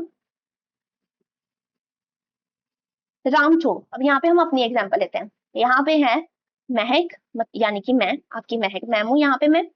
ठीक है, यहाँ पे आप प्यारे प्यारे से चुटकू चुटकू से मेरे स्टूडेंट्स, सीएमए फाउंडेशन के स्टूडेंट्स हो। ठीक है, कितने सारे, ढेर सारे आप यहाँ पे सीएमए फाउंडेशन के स्टूडेंट्स हो। अब मैंने जब अनाउंसमेंट वीडियो डाली थी, मैंने क्या आपको प्रॉमिस किया था? मैंने बोला था कि बेटा जी मैं आपको क्लासेस प्रोवाइड करूंगी, बिजनेस लॉज एंड कम्युनिकेशन की आपको फ्री ऑफ कॉस्ट मैं आपको क्लासेस प्रोवाइड करूंगी। ठीक है, मैंने ये आपको प्रॉमिस किया था। इन रिटर्न आपने मेरे को बोला था ओके मैम हम आपकी क्लास क्या करेंगे? अटेंड करेंगे हम आपकी क्लास। ठीक है, तो ये आपको मैंने एक सिचुएशन दे रखी है। अब मेरे को बताओ क्या ये सिचुएशन अग्रीमेंट बन रही है क्या? ठीक है, सारे बच्चे कमेंट सेक्शन में मेरे को फटाफट बताओ क्या ये सिचुएशन अग्रीमेंट बन रही है क्या? मैंने आपको प्रॉमिस किया था कि बेटा जी मैं आपकी ना क्लासेस दूंगी यहाँ पे इस सीए बस चैनल पे आपको CMA foundation business laws and communication की classes free of cost provide करूंगी। ठीक है, तो ये जो मैंने आपको बोला था क्या ये आपका एग्रीमेंट बन रहा है? फटाफट कमेंट सेक्शन में बता दो मेरे को। तो देखो बेटा जी, ये हमारा एग्रीमेंट नहीं बन रहा है। क्यों नहीं बन रहा है? प्रॉमिस हो रहा है। फर्स्ट सिचुएशन क्या है? हमारा प्रॉमिस होना चाहिए या सेट ऑफ प्रॉमिस होना चाहिए? प्रॉमिस तो हो रहा है, मैं आपको प्रॉमिस कर रही हूँ मैं आपको क्लासेस प्रोवाइड करूंगी, आप प्रॉमिस कर रहे हो हम आपकी क्लासेस अटेंड करेंगे। प्रॉमिस तो हो रहा है। सेकंड कंडीशन क्या है? कंसिडरेशन होना चाहिए। सेकंड कंडीशन हमारे पास क्या है? कंसिडरेशन होना चाहिए। कंसिडरेशन मतलब समथिंग इन रिटर्न होना चाहिए। कंसिडरेशन का मतलब क्या है हमारा? Something in return. ठीक है, समथिंग इन रिटर्न होना चाहिए। अब देखो कंसिडरेशन कहाँ पे है? मैं आपको बोल रही हूँ क्लासेस प्रोवाइड करूंगी, आपको तो कुछ ना कुछ मिल रहा है। आपको क्या मिल रहा है? भाई मुझे क्लासेस मिल रही है, मेरे को पढ़ने को मिल रहा है, इस टाइम पे मेरे को पढ़ना ही है, मेरे को पेपर क्लियर करना है। कंसिडरेशन तो आपको मिल रही है। अब मेरी साइड से देखो, क्या मेरे को कंसिडरेशन मिल रही है? नहीं मिल रही है, मेरे को कुछ नहीं मिल रहा है। आप लोग प्यार दे रहे हो, सपोर्ट कर रहे हो, ये कंसिडरेशन नहीं है। लॉ की लैंग्वेज में देखोगे ये कंसिडरेशन नहीं है। लॉ की लैंग्वेज में कंसिडरेशन कुछ मॉनेटरी टर्म्स में होता है। ठीक है, कंसिडरेशन मतलब कि कुछ मॉनेटरी टर्म्स में है हमारा, whether in kind of money और whether it can be something in kind. ठीक है, या तो आपका कुछ काइंड में हो सकता है, यानी कि आपने जैसे पहले जमाने में बार्टर सिस्टम सुना होगा ना, जैसे अगर इस एग्जांपल में देखिए, अगर ये 10 एप्पल्स दे रहा है तो ये इन रिटर्न ना ऐसे 10 ऑरेंजेस दे रहा होता, तो ये क्या हो गया, कुछ ये कंसिडरेशन दे रहा है, पर ये मनी नहीं दे रहा है, ना ही मनी इज वर्थ दे रहा है, ये क्या दे रहा है, हमें काइंड में कुछ कंसिडरेशन दे रहा है। कंसिडरेशन होनी चाहिए, चाहे वो काइंड में हो, चाहे वो मनी या मनी इज वर्थ में हो। ठीक है, अब इस केस में जो आप दे रहे हो, मेरे को प्यार दे रहे हो, सपोर्ट दे रहे हो, वो कंसिडरेशन नहीं है लॉ की लैंग्वेज में। ठीक है, तो ये क्या हो जाएगा, मेरा अग्रीमेंट नहीं बन पाएगा। क्यों मैम, एक साइड से तो कंसिडरेशन जा रही है ना, तो बेटा जिसमें ध्यान रखने वाली चीज यही है कि कंसिडरेशन दोनों साइड से होनी है, कंसिडरेशन फॉर ईच अदर, ये हाईलाइट कर लेना, main consideration for each other होना चाहिए, दोनों साइड से कंसिडरेशन होनी चाहिए। एक साइड से कंसिडरेशन होगी तो हमारा एग्रीमेंट नहीं बन पाएगा, अगर एग्रीमेंट ही नहीं है तो कॉन्ट्रैक्ट कैसे बनेगा। कॉन्ट्रैक्ट की डेफिनेशन क्या थी, कॉन्ट्रैक्ट की डेफिनेशन थी अग्रीमेंट प्लस इनफोर्सिबिलिटी बाय लॉ। ठीक है, तो उसे सबसे पहले अग्रीमेंट तो होना पड़ेगा ना। अग्रीमेंट कैसे होगा, अग्रीमेंट में हमें प्रॉमिस चाहिए, कंसिडरेशन चाहिए, वो भी दोनों तरफ से कंसिडरेशन चाहिए। अगर एग्रीमेंट ही नहीं बन रहा है तो कॉन्ट्रैक्ट कहाँ से बनेगा। तो फर्स्ट वाले केस में हमारा एग्रीमेंट बन रहा था, सेकंड वाले केस में हमारा एग्रीमेंट नहीं बन रहा था, क्योंकि फर्स्ट वाले केस में प्रॉमिस भी था और कंसिडरेशन भी दोनों तरफ से थी, बट सेकंड वाले केस में हमारा प्रॉमिस तो था बट कंसिडरेशन दोनों तरफ से हमारी नहीं थी, एक तरफ से कंसिडरेशन आ रही थी। तो ये एग्जांपल भी आपको इसी तरह से नोट करनी है, ताकि जब आप रिवीजन करने लगो तो आपको इस एग्जांपल से याद आए। बेटे जी एग्जांपल से आप जितना पढ़ोगे ना आपको एक्ट उतने याद रहेंगे। ऐसे आप रट्टा लगाने लगोगे कि हाँ प्रॉमिस होना चाहिए, फिर कंसिडरेशन होनी चाहिए, दोनों साइड से कंसिडरेशन होनी चाहिए, नहीं समझ आएगा, आपको भूल जाएगा। तो ना हम एग्जाम्पल से चीजें समझेंगे ना, हमारे दिमाग में वो एग्जाम्पल जाके बैठती है कि हाँ ये एग्जाम्पल थी। अब आपको पेपर में कोई ऐसा सिनेरियो दे देगा ना, तो आप ये सोचोगे कि हाँ कंसिडरेशन दोनों साइड से है कि नहीं है, तो आप आंसर टिक कर पाओगे। तो यहाँ पे लिख लो, यहाँ पे लिख लो, यहाँ ऐसे, अग्रीमेंट ये है और ये अग्रीमेंट नहीं है, because no consideration from students. ठीक है, ऐसे लिख लो, आपको ये एग्जांपल याद रहेगी। अब वहीं अगर देखें, मैं आपको पेड क्लास दे रही थी, मैंने आपको प्रॉमिस किया होता कि मैं आपको क्लासेस प्रोवाइड करूंगी, हर बच्चे को 5 रुपीज पर क्लास पे करने हैं। ठीक है, और आपने प्रॉमिस किया कि ओके मैम हम आपको 5 रुपीज पे करेंगे, हमें आपकी क्लासेस चाहिए। अब इस केस को ध्यान से देखो, तो मैंने आपको प्रॉमिस किया मैं आपको क्लासेस दूंगी, आपने मेरे को प्रॉमिस किया आप मुझे 5 रुपीज दोगे। ठीक है, तो प्रॉमिस तो हो गया, सेट ऑफ प्रॉमिस भी है हमारे पास। दूसरा हमें देखना होता है कंसिडरेशन, कंसिडरेशन भी है, आपको क्लासेस मिल रही है, मेरे को पैसे मिल रहे हैं, 5 रुपीज पर क्लास मिल रहे हैं, तो कंसिडरेशन भी दोनों तरफ से होगी, तो ये हमारा क्या हो जाता, हमारा अग्रीमेंट बन जाता। ठीक है, आपको अग्रीमेंट का मतलब समझ आया। अब अग्रीमेंट में हमने चीजें देखी कि एक हमारे पास वर्ड है प्रॉमिस और एक वर्ड है हमारे पास कंसिडरेशन, दो वर्ड है हमारे पास, एक वर्ड है हमारे पास प्रॉमिस और दूसरा वर्ड है हमारे पास कंसिडरेशन। अब इनके भी मतलब आपको दे रखे हैं, आपको हर वर्ड का मतलब समझा रखा हुआ है, प्रॉमिस का मतलब क्या होता है, कंसिडरेशन का मतलब क्या होता है। सबसे पहले हमने स्टार्ट किया कॉन्ट्रैक्ट से, कॉन्ट्रैक्ट का मतलब समझने के लिए हमें दो चीजें दिखी, एग्रीमेंट और इनफोर्सिबिलिटी बाय लॉ। हम एग्रीमेंट पे उतरे, एग्रीमेंट में हमें दो चीजें दिखी, प्रॉमिस और कंसिडरेशन। कंसिडरेशन का मैंने आपको ऊपर ऊपर से मतलब समझा दिया, something in return for each other होना चाहिए कंसिडरेशन। ठीक है, और प्रॉमिस का मतलब क्या होता है, वादा। ठीक है, अब इन चीजों का प्रॉपर मीनिंग आपको लॉ में दे रखा है, इनकी डेफिनेशन आपको लॉ में दे रखी है, कंसिडरेशन की डेफिनेशन हमें दे रखी है, प्रॉमिस की डेफिनेशन हमें दे रखी है, फिर प्रॉमिस में हमारे पास आगे भी टर्म्स आती हैं, ऑफर आता है, उसकी डेफिनेशन हमें दे रखी हुई है, सब चीजों की डेफिनेशन दे रखी है। हम एक एक करके यहाँ पे सारी चीजें समझेंगे बट रिस्पेक्टिव चैप्टर्स के साथ। ठीक है, आगे आगे जानने का हम एकदम सीक्वेंस में आगे आगे चलेंगे। सबसे पहले हमें अभी कॉन्ट्रैक्ट पढ़ा, कॉन्ट्रैक्ट में हमने एग्रीमेंट पढ़ लिया, हमारा एग्रीमेंट क्या होता है, agreement promise plus consideration for each other से बनता है। अभी प्रॉमिस और कंसिडरेशन हम समझेंगे धीरे धीरे, पर पहले ऊपर वाली तो खत्म कर ले। एग्रीमेंट का तो मीनिंग समझ आ गया ना, पहले इसे तो खत्म कर ले, कॉन्ट्रैक्ट का मतलब, तो एग्रीमेंट का मीनिंग समझ आ गया। नेक्स्ट हमारे पास चीज कौन सी थी, इनफोर्सिबिलिटी बाय लॉ। कॉन्ट्रैक्ट का मतलब क्या था, every agreement that is enforceable by law is a contract. तो अब मुझे क्या देखना है, इनफोर्सेबिलिटी बाय लॉ का मतलब हमारे पास क्या है। ठीक है, तो आ जाओ अब नीचे।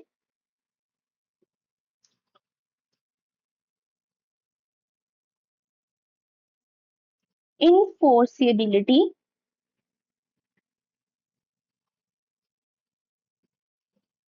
बाय लॉ, अब हम ये देखने वाले हैं। पहले सारे बच्चे ऊपर वाले का स्क्रीनशॉट ले लो जिसने भी नहीं लिखा है।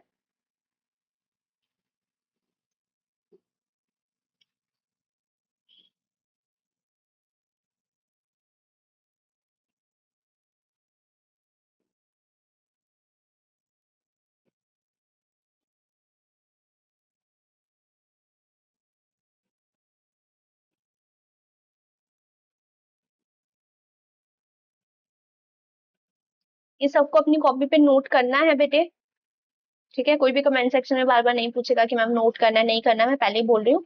सबको ये नोट करना है अपनी अपनी कॉपी में, ठीक है। अभी तक मैंने जितना पढ़ाया है सबने स्क्रीनशॉट ले लिए हुए हैं। अब हम समझेंगे what is enforceability by law. Enforceability by law का मतलब क्या होता है, हमने एग्रीमेंट तो समझ लिया, अब हम समझेंगे इनफोर्सिबिलिटी बाय लॉ का मतलब क्या है। तो इनफोर्सिबिलिटी बाय लॉ ना हमारी दो चीजों से बनती है। कौन सी दो चीजों से बनती है? एक तो इसमें आता है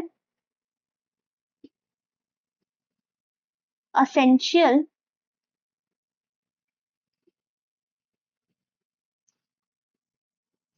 ये साथ साथ में लिखो मेरे, essential elements of contract plus intention to create legal relationship. इन दो चीजों से हमारी इनफोर्सिबिलिटी बाय लॉ बन जाती है। कौन सी दो चीजों से? एक तो essential elements of contract and second one is intention to create legal relationship. ये जो असेंशियल एलिमेंट है ये हमें सेक्शन, ये हमें दे रखे हैं सेक्शन 10 में, ठीक है। तो ये असेंशियल एलिमेंट्स हम सेक्शन 10 में पढ़ेंगे। तो एक इसमें हमारे पास आता है सेक्शन 10 जो असेंशियल एलिमेंट्स बताता है हमारे कॉन्ट्रैक्ट के। सेकंड हमारे पास इसमें चीज आती है intention to create legal relationship. तो ये जो सेक्शन 10 है ये हम बाद में पढ़ेंगे। सबसे पहले इसमें प्रॉपर हम सारे प्रोविजन वगैरह पढ़ने वाले हैं। तो सबसे पहले हम पढ़ते हैं ये intention to create legal relationship क्या होता है। अब बेटा देखो, intention to create legal relationship का मतलब होता है कि जब आप कॉन्ट्रैक्ट में एंटर कर रहे थे ना, तब आपकी इंटेंशन क्या थी? आप लीगल रिलेशनशिप लाना चाहते थे कि नहीं लाना चाहते थे, ठीक है। इसके लिए मैं आपकी एग्जांपल लेती हूँ, आपको एग्जांपल से समझाती हूँ। यहाँ पे हमारे पास राम, ठीक है, यहाँ पे हमारे पास श्याम, ओके। और ये जो श्याम है ना, ये है हमारे पास ये जो राम है ना, इस बार ये कोई एप्पल्स का कॉन्ट्रैक्ट नहीं होगा। ये राम की यहाँ पे टॉय शॉप, क्या है? राम की टॉय शॉप है, राम की टॉय शॉप है। और ये जो श्याम है ना, ये राम का ब्रदर है, ये राम का ब्रदर है, ठीक है। अब शाम के पास ना बहुत सारे बच्चे पढ़ने के लिए आते हैं। शाम ने क्या बोला, उसका किंडरगार्टन है लेट्स से। शाम ने बोला सारे बच्चों के पेरेंट्स को बोला कि आप लोग ना मेरे को सारे 50-50 रुपीज कॉन्ट्रीब्यूट करो। हम अपनी एकेडमी के लिए, हम अपनी किंडरगार्टन के लिए बहुत सारे टॉयज लेके आएंगे ताकि बच्चों को यहाँ पे पढ़ने में कोई भी दिक्कत ना हो, आराम से खेल सके और एबीसी आराम से सीख सके, ठीक है। तो सारे पेरेंट्स ने शाम को 50-50 रुपीज दे दिए। अब शाम गया अपने भाई के पास यहाँ पे उसके टॉय शॉप में टॉयज खरीदने के लिए। शाम ने इसे राम को टोटल मिला के 5000 रुपीज दे दिए कि मुझे टॉयज चाहिए बहुत सारे, ठीक है। अब इनमें बीच में क्या हो रहा है? कॉन्ट्रैक्ट हो रहा है ना। सबसे पहले देखो अग्रीमेंट हो रहा है कि नहीं हो रहा है, पहले हमें यही देखना है। कॉन्ट्रैक्ट बनने के लिए अग्रीमेंट होना चाहिए, सबसे पहले अग्रीमेंट हो रहा है कि नहीं हो रहा है। शाम देगा इसे 5000 रुपीज, ठीक है। शाम ने प्रॉमिस किया मैं तेरे को 5000 रुपीज दूंगा। राम ने प्रॉमिस किया मैं तेरे को टॉयज दूंगा, ठीक है। 100 टॉयज सेट दूंगा मैं तेरे को, ठीक है। अब प्रॉमिस तो है, सेट ऑफ प्रोमिस भी है, कंसिडरेशन है क्या? शाम राम को कंसिडरेशन मिल रही है 5000 रुपीज, शाम को कंसिडरेशन मिल रही है टॉयज। कंसिडरेशन भी दोनों साइड से है, मतलब कि हमारा अग्रीमेंट तो है। सेकंड चीज हमें क्या देखनी होती है कॉन्टेक्ट करने के लिए? Intention to create legal relationship है कि नहीं है। अब शाम जो है इसका भाई है राम का, ठीक है। क्या हुआ? राम ने ना टॉयज देने से मना कर दिया, ठीक है। राम ने बोला कि इसे शाम को चाहिए थे, 15 अगस्त को टॉयज चाहिए थे क्योंकि प्रॉपर एक फंक्शन था वहां पे इनके टॉयज लगने वाले थे, ठीक है। अब राम ने टॉयज देने से मना कर दिया। राम ने बोला भाई सप्लायर ने टॉयज नहीं दिए हैं, टॉयज की डिलीवरी होने में लेट हो गया है। तो शाम का जो फंक्शन था वो प्रॉपरली खराब हो गया, पूरा सत्यानाश हो गया फंक्शन का। तो क्या शाम राम को कोर्ट घसीट के लेके जाएगा? नहीं लेके जाएगा। क्यों नहीं लेके जाएगा भाई, भाई है उसका वो, ठीक है, भाइयों भाइयों में कॉन्ट्रैक्ट हो रहा था, शाम शाम को पहले से पता था, अगर ये राम मेरे को, उसके दिल में था ना कि अगर ये राम मेरे को नहीं भी सामान सप्लाई करेगा तो मैं उसे कोर्ट नहीं लेके जाऊंगा। ठीक है, तो कॉन्ट्रैक्ट एंटर करने के टाइम पे इसका intention to create legal relationship था कि बाई चांस अगर ये मेरा कॉन्ट्रैक्ट पूरा नहीं करता है तो मैं इसे लेके जाऊंगा घसीट के कोर्ट में, कोर्ट करवाएगी मेरा कॉन्ट्रैक्ट पूरा। तो नहीं था हमारा intention to create legal relationship, तो ये हमारा कॉन्ट्रैक्ट नहीं बन पाएगा। क्यों नहीं बन पाएगा, अग्रीमेंट तो था बट इनफोर्सिबिलिटी बाय लॉ यानी कि intention to create legal relationship नहीं था, तो इसलिए ये कॉन्ट्रैक्ट नहीं बन पाएगा। ठीक है, एग्जाम्पल को यहाँ पे प्रॉपर ड्रॉ कर लेते हैं, आप भी मेरे साथ यहाँ पे बनाओ। राम की टॉय शॉप, शाम उसका ब्रदर है, उसे क्या चाहिए, शाम को चाहिए 100 टॉय सेट फॉर 15 अगस्त। ठीक है, ये गया उसके पास फॉर टॉयज, मेरे को 100 टॉय सेट चाहिए रिक्वायर्ड, और इसने उसको बोला मेरे को 100 टॉय सेट चाहिए, यानी कि हमारा राम उसे 100 टॉय सेट देता, इन रिटर्न ये उसे क्या देता, 5000 रुपीज देता। पर राम नहीं सप्लाई कर पाया, didn't supply toy set on 15 अगस्त, उसने टॉय सेट 15 अगस्त को सप्लाई नहीं किए हैं। तो इसमें हमारा अग्रीमेंट तो था बट हमारा intention to create legal relationship नहीं था। श्याम राम को कोर्ट में नहीं घसीटना चाहता था, तो ये हमारा कॉन्ट्रैक्ट नहीं बन पाया। No intention to create legal relationship. ठीक है, लेट्स अगर हम यहाँ पे दूसरे एग्जांपल दें, श्याम ब्रदर नहीं है राम का, ठीक है, ये ब्रदर नहीं है हमारा श्याम, श्याम नॉर्मल पर्सन है, वो उसने इसके साथ राम के साथ कॉन्ट्रैक्ट किया, मैं तेरे को 5000 रुपीज दूंगा, तू इन रिटर्न मेरे को तो 100 टॉय सेट देना। ठीक है, 15 अगस्त को मेरा फंक्शन है, मेरा फंक्शन खराब नहीं होना चाहिए। अब शाम को अगर उसका 15 अगस्त का फंक्शन खराब हो गया तो वो जाएगा ना, कोर्ट जाएगा ना भाई, इसे पेनल्टी लगाएगा ठोक के कि मेरा 15 अगस्त का फंक्शन खराब हुआ है, मेरे को पेनल्टी चाहिए। तो इस टाइम पे जब आप कॉन्ट्रैक्ट में एंटर कर रहे थे, अग्रीमेंट में एंटर कर रहे थे, उस टाइम पे आपका intention to create legal relationship था, तो ये आपका क्या बन जाएगा, कॉन्ट्रैक्ट बन जाएगा। ठीक है, अब नेक्स्ट एग्जांपल मैं आपको देती हूँ, ये तो थी हमारी फर्स्ट एग्जांपल। अब हम देखेंगे अपनी नेक्स्ट एग्जांपल। सेकेंड एग्जांपल में हम एक केस लॉ देखने वाले हैं, फेमस केस लॉ है इस केस के लिए, बेल्फोर वर्सेस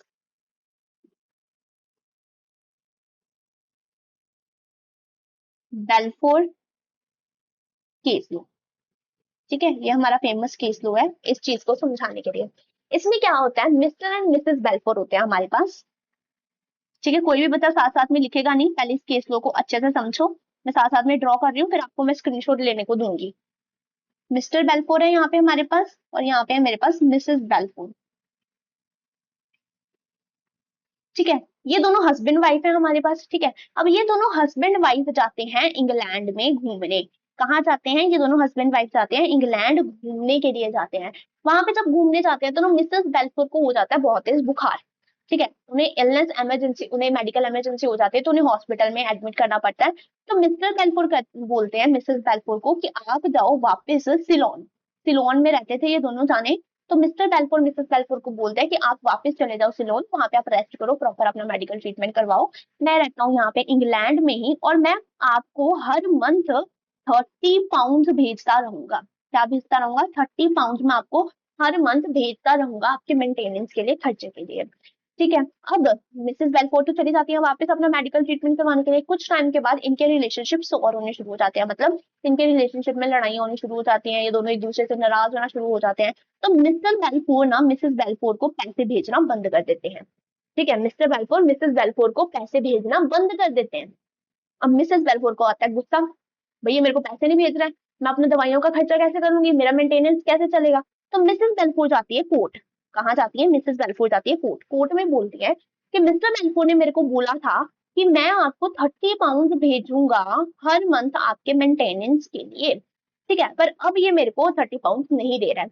तो कोर्ट का क्या डिसीजन होता है इसके ऊपर? कोर्ट बोलता है कि जिस टाइम पे आपने इस कॉन्ट्रैक्ट में एंटर किया था, इस एग्रीमेंट में एंटर किया था कि ये आपको 30 पाउंड भेजेगा, क्या उस टाइम पे आपका इंटेंशन था कि बाई चांस अगर ये मेरे को 30 पाउंड नहीं देगा तो मैं इसे कोर्ट घसीट के लेके जाऊंगी?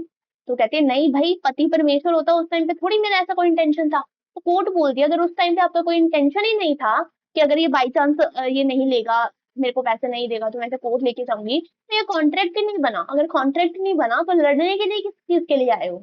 तो कोर्ट ने ऐसा बोला था।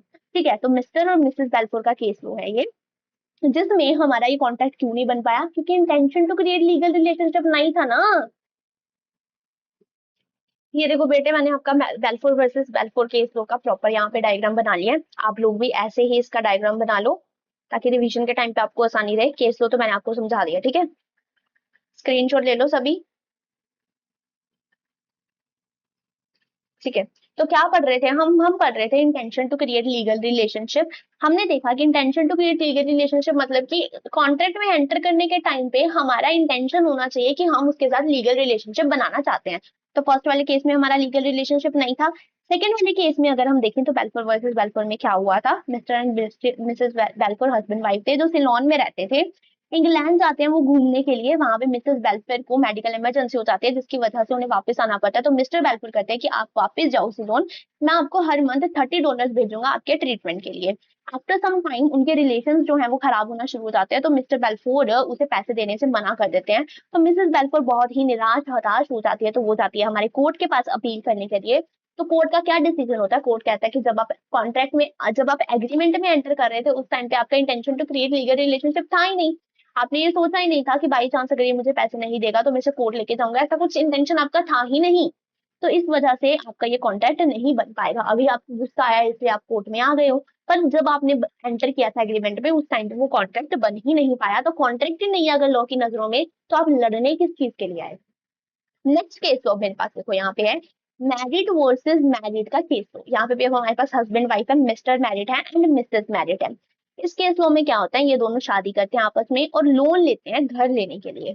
ठीक है, घर लेने के लिए एक लोन लेते हैं। दोनों शादी करके एकदम खुशी खुशी रह रहे होते हैं, टाइमली लोन की रीपेमेंट कर रहे होते हैं। मिस्टर मैरिड कमा के आता है, लोन की रीपेमेंट करते हैं, खुशी खुशी बड़े आराम से रह रहे होते हैं। पर ये जो मिस्टर मैरिड निकलता है ना, ये निकलता है हमारा खराब बंदा। ये क्या करता है? ये चलाता है एक्स्ट्रा मैरिटल अफेयर। ये देखो, ये लड़की भी मैंने ग्रीन कलर में बनाई है, इसके साथ क्या चलाता है? ये एक्स्ट्रा मैरिटल अफेयर चलाता है ये इस लड़की के साथ। तो मिसेस मैरिड को इस बात का पता चल जाता है। पहले तो वो चलो जाने देती है, पर हद तब पार हो गई जब मिस्टर मैरिड उस लड़की के साथ रहने के लिए चला जाता है। मिसेस मैरिड को अकेला छोड़ के वो उस लड़की के पास रहने के लिए चला जाता है। तो मिसेस मैरिड को आता है गुस्सा, कहती है मैं तेरे को डिवोर्स उसी केस में दूंगी, तू उस लड़की के पास ऐसे जाके नहीं रह सकता है, तेरे को पहले मेरे से डिवोर्स लेना पड़ेगा। और मैं तेरे को डिवोर्स तभी दूंगी अगर तू मेरे को हर मंथ लोन की ईएमआई की पेमेंट के लिए पैसे भेजेगा, और साथ में जब इस लोन की रीपेमेंट खत्म हो जाएगी, ईएमआई खत्म हो जाएगी, ये घर मेरे नाम होगा। क्योंकि तू तो मुझे छोड़ के चला गया, मुझे कुछ तो चाहिए ना रहने के लिए, तू रह उस लड़की के साथ, ये घर मेरे मेरे नाम होगा और ईएमआई के पैसे भी तू भेजेगा। तो मिस्टर मैरिड उस पर एग्री कर जाते हैं उन टर्म्स एंड कंडीशन पे, और उन दोनों का डिवोर्स हो जाता है। वो प्रॉपरली पैसे भेजता रहता है ईएमआई के लिए और मिसेस मैरिड ईएमआई पे करती है। जब हमारा लोन पूरा रीपे हो जाता है उसके बाद मिस्टर मैरिड अपना चवल पुनः दिखा देता है। क्या कहता है मिस्टर मैरिड? मिस्टर मैरिड कहता है कि सारी लोन की रीपेमेंट की है मैंने, तो ये घर भी होगा मेरे नाम, मैं तेरे को ये घर नहीं दूंगा।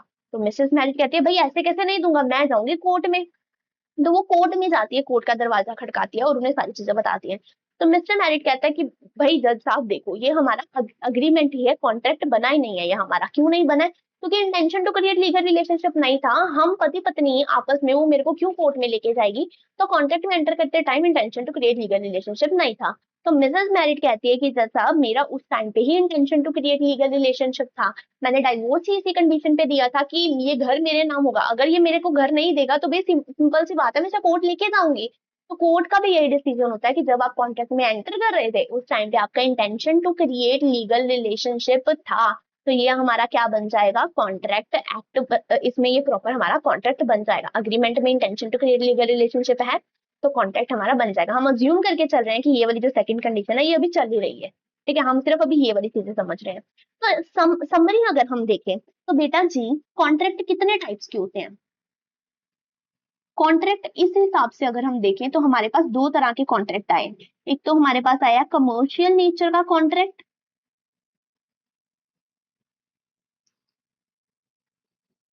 और दूसरा हमारे पास आया है सोशल नेचर का कॉन्ट्रैक्ट। एक तो कमर्शियल नेचर का कॉन्ट्रैक्ट आया और दूसरा हमारे पास आया सोशल नेचर का कॉन्ट्रैक्ट। ये दो तरह के कॉन्ट्रैक्ट आए हैं हमारे पास। अब इन दोनों तरह के कॉन्ट्रैक्ट में कैसे होता है हमारा intention to create legal relationship. जो कमर्शियल नेचर का कॉन्ट्रैक्ट होता है ना, उसमें लॉ अज्यूम करके चलता है कि इसमें हमारा intention to create legal relationship होगा। ठीक है, law assumes that there is intention to create legal relationship। ठीक है, अब जैसे हम अपने टॉय वाली एग्जांपल देखें, तो ये जो टॉय वाली हमने एग्जांपल देखी थी कि हमारा कमर्शियल नेचर का कॉन्ट्रैक्ट था, ये हमारे सोशल नेचर का कॉन्ट्रैक्ट नहीं था ना। तो इसमें लॉ अज्यूम करके चलेगा भाई intention to create legal relationship है, मान के चलेगा। बाई चांस अगर शाम उसको कोर्ट में घसीट के ले जाता है, तो राम के ऊपर रिस्पॉन्सिबिलिटी आएगी ये साबित करने की कि जब हम एग्रीमेंट में एंटर किए उस टाइम पे intention to create legal relationship नहीं था।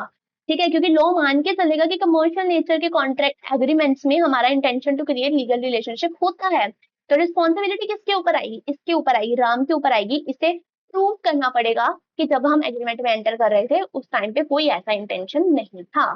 ठीक है, बट अगर वही हम सोशल नेचर के कॉन्ट्रैक्ट लेके चले, सोशल नेचर के कॉन्ट्रैक्ट मतलब जैसे हमने बेलफोर वर्सेस बेलफोर का केस तो देखा, तो सोशल नेचर का कॉन्ट्रैक्ट था, कुछ कमर्शियल नेचर का नहीं था इसमें।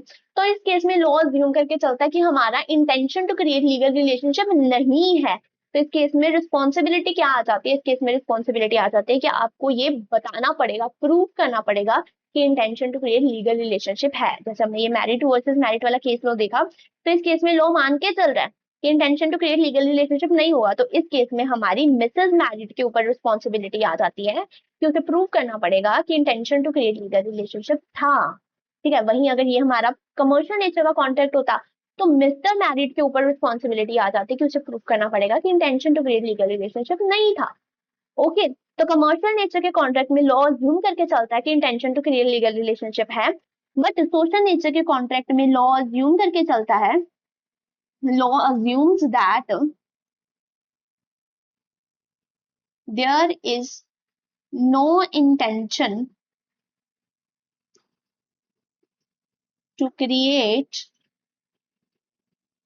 legal relationship। तो इसमें आपको प्रूफ करना पड़ेगा कि भाई हमारा इंटेंशन था लीगल रिलेशनशिप में एंटर करने का at the time of entering into a contract. ठीक है, तो लॉ जनरली ये अज्यूम करके चलता है, ऐसा कुछ भी नहीं है। आपको ये कहने को सुनेगा, मतलब सारे टीचर्स ये कहते हैं कि सोशल नेचर के कॉन्ट्रैक्ट में intention to create legal relationship होता ही नहीं है, ऐसा नहीं है। मतलब लॉ अज्यूम करके चलता है कि नहीं होगा, बट अगर आप प्रूव कर दोगे कि इसमें intention to create legal relationship था, तो था भाई, ये हमारा कॉन्ट्रैक्ट बन जाएगा। ठीक है, कि सोशल नेचर के कॉन्ट्रैक्ट भी कॉन्ट्रैक्ट बन सकते हैं, सोशल नेचर के एग्रीमेंट्स। यहाँ पे मैंने हर जगह पे कॉन्ट्रैक्ट वर्ड लिख दिया है, यहाँ पे अग्रीमेंट आएगा, क्योंकि कॉन्ट्रैक्ट तो अभी तक बना ही नहीं ना बेटा, अभी तक तो हमारा अग्रीमेंट ही चल रहा है। अगर इसमें intention to create legal relationship होगा तब जाके ये कॉन्ट्रैक्ट बन पाएगा ना, तो ये अग्रीमेंट है। ओके, क्लियर है आपको, ये दो चीजें क्लियर है आपको, कमर्शियल नेचर के एग्रीमेंट एंड सोशल नेचर के एग्रीमेंट क्या होते हैं। अब मैम प्रूफ कैसे होता है कि इसमें intention to create legal relationship है कि नहीं है, तो it is based on the facts and circumstances of the case, whether there is intention to create legal relationship or not। ठीक है, जो हमारे केस के फैक्ट्स एंड सर्कमस्टांसेस हो गए, जैसे हमारे मैरिड वर्सेस मैरिड वाला केस तो देखो, तो इसके आपको फैक्ट्स ऐसे मिल रहे हैं कि आपको लग रहा है कि इसमें इंटेंशन था, है ना। भाई वो लड़की डिवोर्स दे रही है, उसने प्रॉपर लिखवाया है कि अगर तू मेरे को ये सब चीजें देगा तो ही मैं तेरे को डिवोर्स दूंगी। तो इसके जो इस केस के फैक्ट्स हैं वो क्या बोल रहे हैं कि इसमें इंटेंशन है। ठीक है, तो ये कैसे साबित हो सकता है, ये पूरे लॉयर्स के ऊपर जिम्मेदारी है, जो भी वो लड़ रहे हैं हमारा केस, उनके ऊपर जिम्मेदारी है कि आपका इंटेंशन है कि नहीं है। हमारे केस के फैक्ट्स एंड सर्कमस्टांसेस के ऊपर बेस करता है ये चीज। ठीक है, यहाँ पे हमारा इनफोर्सिबिलिटी का फर्स्ट पॉइंट खत्म हो गया, दैट इज, किधर गए हम, हाँ, intention to create legal relationship, समझ आया। अब नेक्स्ट है हमारे पास इनफोर्सिबिलिटी बाय लॉ के लिए सेक्शन 10 की असेंशियल कंडीशन, जो कि हम अपनी नेक्स्ट क्लास में देखेंगे। सेक्शन 10 में हमारे पास क्या असेंशियल कंडीशंस दे रखी है, उसके बाद हमारा कॉन्ट्रैक्ट का मीनिंग खत्म हो जाएगा। ठीक है, तो आई होप आपको क्लास पसंद आई होगी। सब चीजें हमने एकदम बढ़िया बढ़िया एग्जांपल्स के साथ देखी हैं। आपको भी ऐसे ही प्रॉपर्ली एग्जांपल बना के चलना है, क्योंकि ये आपको नोट्स आपके रिवीजन के टाइम में बहुत हेल्प करेंगे। फिर ऐसे एग्जांपल बना के चलोगे ना, जब आप रिवीजन करोगे आप एग्जांपल देखोगे, हाँ भाई ऐसा ऐसा था, तो ये ऐसा ऐसा हमारा प्रोविजन था। ठीक है, तो मिलते हैं अपनी नेक्स्ट क्लास में। अगर चैनल पे नए हो तो चैनल को सब्सक्राइब करो, अपने फ्रेंड्स के साथ शेयर करो, और वीडियो अच्छी लगी है तो वीडियो को लाइक करो एंड कमेंट में अपनी भावनाएं जरूर बताओ। तब तक के लिए bye bye and take care.